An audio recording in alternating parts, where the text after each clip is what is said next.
If you play your cards right, you could have the most amazing growing season just by doing a few things that the vast majority of gardeners aren't even thinking about doing, but that will give you not only wins in the short term, but have huge payoffs down the road. In this video, I'm hitting on 9 things that you can and should do specifically in the spring, and most of these you can do any time of year, but I picked these things specifically to show you because if you do them right now, you'll get the biggest benefit. And I'll touch on my 3 big no-nos for this growing season at the end, so stay tuned for those. Welcome back to the channel, by the way. If you're new here, I'm Taylor, and I help home gardeners turn their yards into sustainable and regenerative growing spaces using natural growing techniques. We currently are growing in eastern Washington State, zone 6B, pushing 7A, which means that our last frost is still technically a few weeks away as of filming this video, but with how things are looking, we'll probably be safe to plant most stuff soon. That said, I know that we have an international audience, not to mention folks who already have been growing for months in more southern regions of the US. All of these things that we talk about can and do still apply to you, but with a little bit of nuance, which I'll hope to touch on as we go. The first 3 things that we're looking at here are all things that we want to make in the spring. And before we get into what they are, we gotta ask what makes spring so special. For us colder climate, more temperate zone gardeners, it's finally time that the world can greenify again. But everywhere, when spring comes into view, there is energy that has been stored up and is ready to burst. Think about this kind of like over the winter, someone was just slowly shaking up a can of soda, or better yet, some homemade tepache. All winter, that dormancy was building up some energy. And so now in the spring, with all of that rainfall throughout the winter, all of that naturally occurring nitrogen wafting about in the air, plants are coming to life. They're literally springing to action. And have you ever noticed that in the spring, one day, you just walk outside and there's nothing to see, and then the next day you go out and all of a sudden there are leaves on the trees, weeds are popping up out of the ground, your neighbors' lawns are suddenly a foot high. That's all by design. All that stored up energy, those growth hormones, those season-specific enzymes, and the excess nitrogen is getting pumped into and through the plants in your yard. So what does that mean? Use them. Starting with your most valuable plants, your comfrey, yarrow, dandelions, your nettles, purslane. Some of these plants are ones that you grow intentionally, some of them are weeds, but the common factor that I'm talking about is that they're the most nutrient dense plants. The list that I just gave is nowhere close to an exhaustive list of everything you can use. These are just the ones that I see growing in my area and that I grow, some of which intentionally. What you want to do is harvest them. And don't just harvest any old part of them or any old plant. Look for the darkest green, fast growing, healthiest looking version of whatever plant you have and then chop it down. And this is what you're going to use to make fermented plant juice. Fermented plant juice is a Korean natural farming input that we make every single year. It's great to have on hand for the early part of the growing season and throughout. But we'll get into why now is a great time to have it a little bit later on. To make it, chop up your plant debris nice and fine, weigh it out, mix it with sugar by equal parts by weight, and you should start seeing moisture getting drawn out of the plant matter. And in that liquid, we're capturing the growth hormones, the enzymes, the minerals, all the good stuff that's packed into the early spring energy of the plant. Let that sit in a warm, dark space for a week, and then strain it out and reserve the liquid, and boom, you've got fermented plant juice, FPJ. Dilute it 1 part FPJ, 500 parts dechlorinated water before applying it to your young plants. Now, what about all of the other stuff? The slightly gross looking weeds, the borage plant that came up and looks a little lopsided, the grass clippings, all that other stuff has a destiny for your garden. And the first route that I would say that you can take is by making Jadam liquid fertilizer, JLF. Easiest natural fertilizer you can make. Soak your weeds and grass clippings in a bucket of dechlorinated water and add in a handful of leaf mold soil or compost or native garden soil, or all of them, and then let the microbes work their magic. Over the next few weeks, they're gonna break down this plant matter into plant nutrients that you can use to spray on your garden or use as soil drench. It's gonna stink, it's gonna be okay. This is the only gardening input that is okay to stink really bad. Anaerobes aren't all bad. Won't go into it here, so if you're wondering how this is possible, you can check out our liquid fertilizers course here on YouTube explaining everything.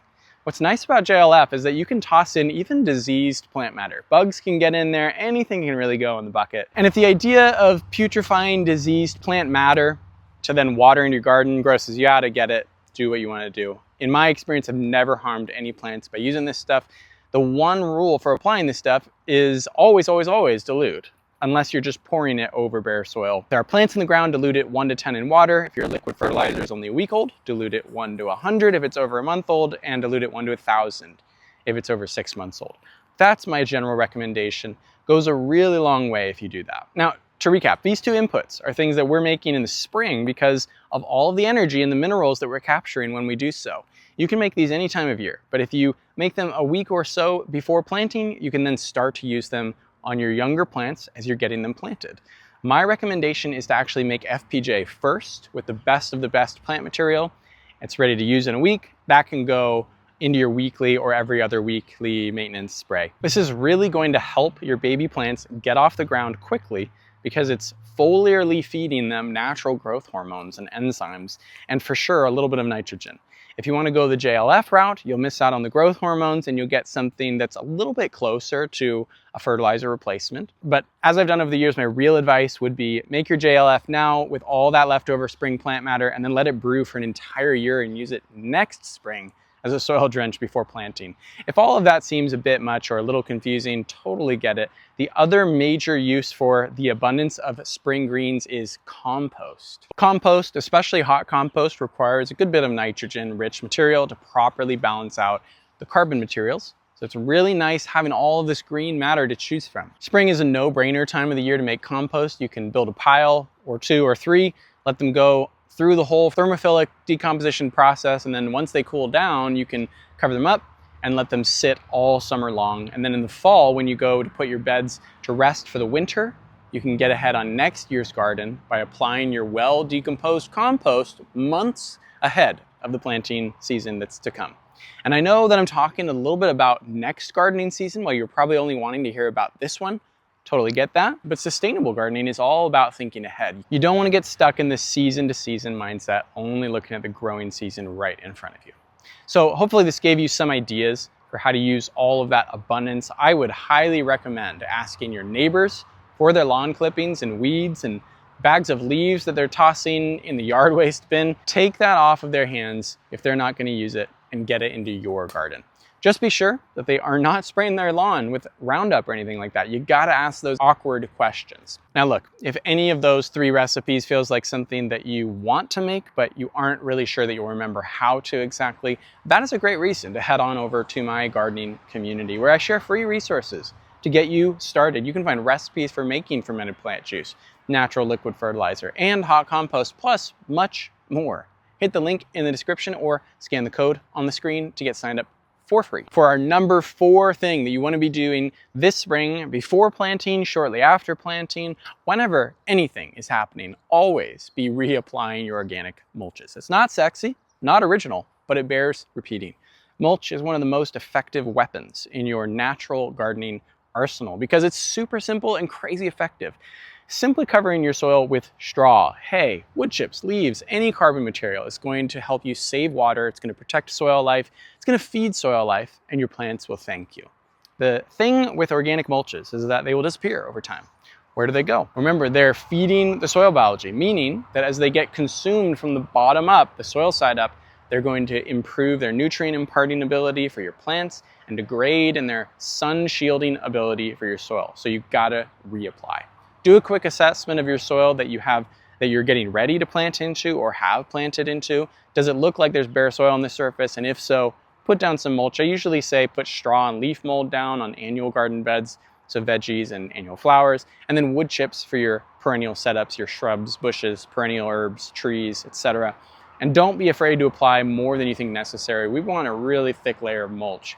The only caution here is for direct sown seeds, go thin at first and then gradually apply more as they sprout and get bigger throughout the growing season. Okay, mulch is an obvious one, but this one might be less obvious, especially if you haven't thought about this type of natural growing too much before. But spring is a great time to apply your soil drenches. We've already touched on the Jadam liquid fertilizer, but leading up to planting and shortly after planting, to help your plants get established in their new home quickly and safely, consider one of the microbial solution soil drenches that we talk about on this channel.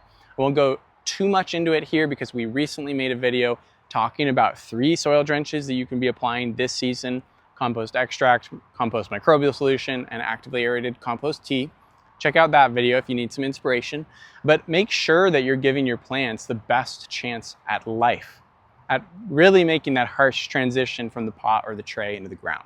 You can eliminate a lot of transplant shock by helping them out with a good soil drench. Now, what about places in your yard that you want to expand your garden into, but you aren't quite ready at this exact moment? Sometimes that happens. In fact, we are on the slow train rather to doing this exact thing.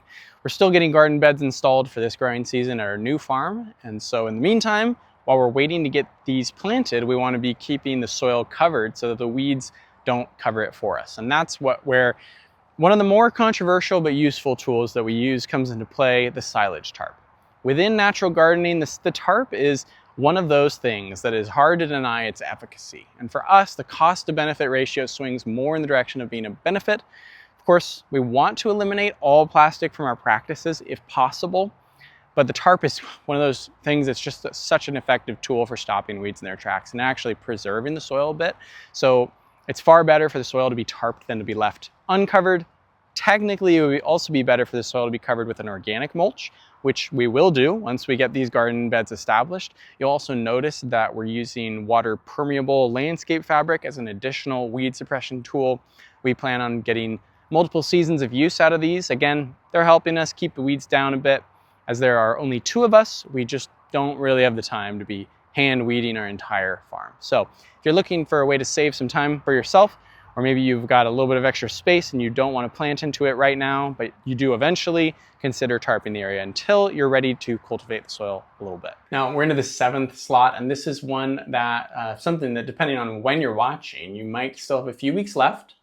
I want you to go down to your local feed store and ask them if they have any laying hen chicks. Chicks are the iconic springtime urban, suburban, rural livestock choice. We've got chicks 3 times now since gardening intensively, and we've never regretted it. Chickens are such a natural integration into a large-scale gardening operation. If you've only got a few raised beds and a patio garden, nothing wrong with that. Patio gardens are wonderful.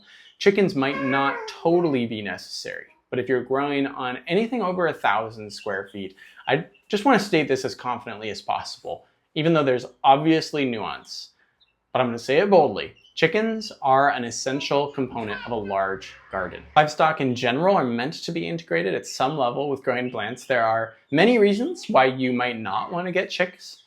I probably won't be able to convince you otherwise. If you have thought about it, but you're on the fence, take this as a sign. Don't wait any longer. Chickens are the ultimate compost making machines. They process all of your yard waste. Everything you can compost can be fed to the chickens first, and then they'll peck through it and then composted it with the added nitrogen boost. Chickens are fun to interact with, they're fun to look at, take a break from gardening on a hot day and just hang out with.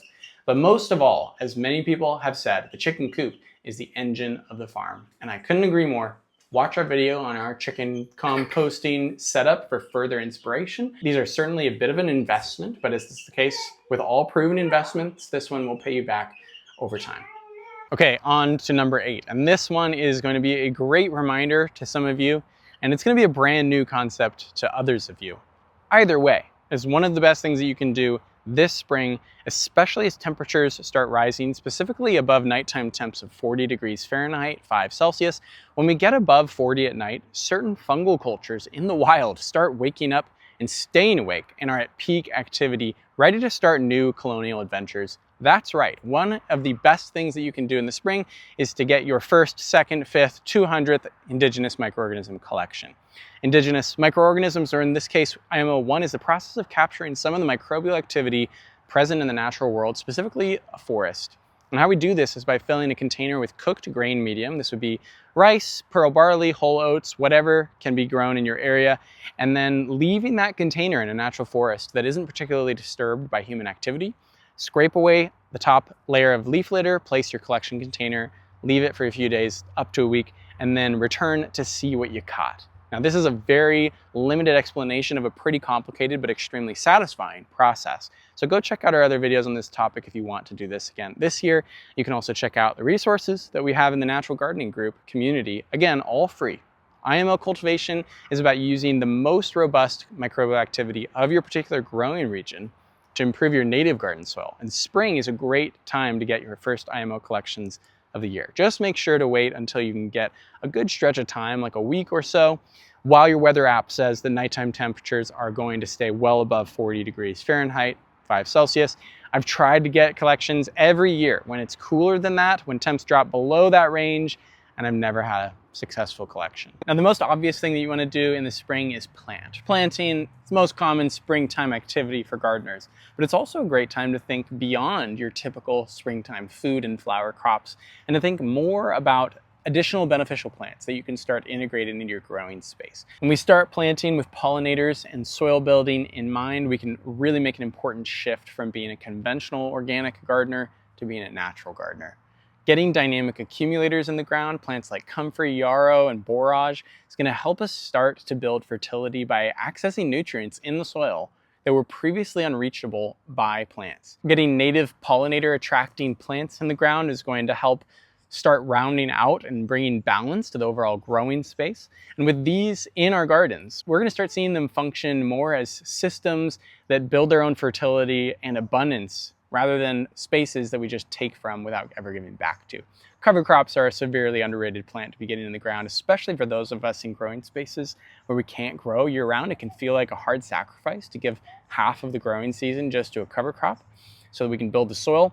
But again, we want to be thinking in the short term and the long term. Building soil is all about setting yourself up for long-lasting benefits rather than just growing with the current season in mind. Now, comment below which of those 9 things you're going to do this spring, even if it's just one of them. I want to hear about it.